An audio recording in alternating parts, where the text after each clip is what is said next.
madaxweynaha jamhuuriyadda federaalk ee Soomaaliya mudane Maxamed Cabdullaahi Farmaajo ayaa shacabka Soomaaliyeed uga tacsiyay geerida ku timid Allah u naxariistee marxuum ra'iisul wasaarihii hore ee Soomaaliya Nuur Xasan Xuseen Nuur Cadde oo ku geeriyooday magaalada London ee dalka Ingiriiska.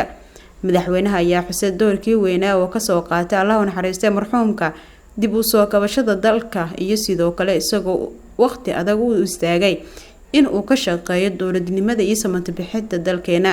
madaxweyne Maxamed Cabdullaahi Farmaajo ayaa marxuumka oo ahaa haliyey qaran oo taariikhda ku galay tanaasul iyo nabadeen waxa uu Alle uga baryay in uu jannadii firdawsa ka waraabiyo isagoona ehladiisa iyo sidoo kale saaxiibadiisana uu Alle uga baryay inuu samir iimaan ka siiyo.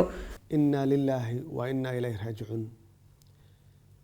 qof walba waqti uu leeyahay halkan waxaan uga tacsiyanayaa Allah u naxariisto ra'iisul wasaarihii hore Nuur Xasan Xuseen Nuur Cadde oo ku geeriyooday maanta isbitaal ku yaala dalka Ingiriiska.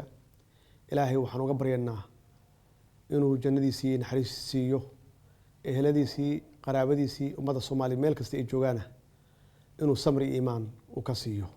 ra'iisul wasaare Nuur Cadde wuxuu ahaa haliyey soo qabtay xilal kala duwan waxaan lagu xasuustaa inuu ahaa ra'iisul wasaare taariikhda ku galay tanaasul. Farxii Maxamuud Yuusuf, Som News TV, Muqdisho.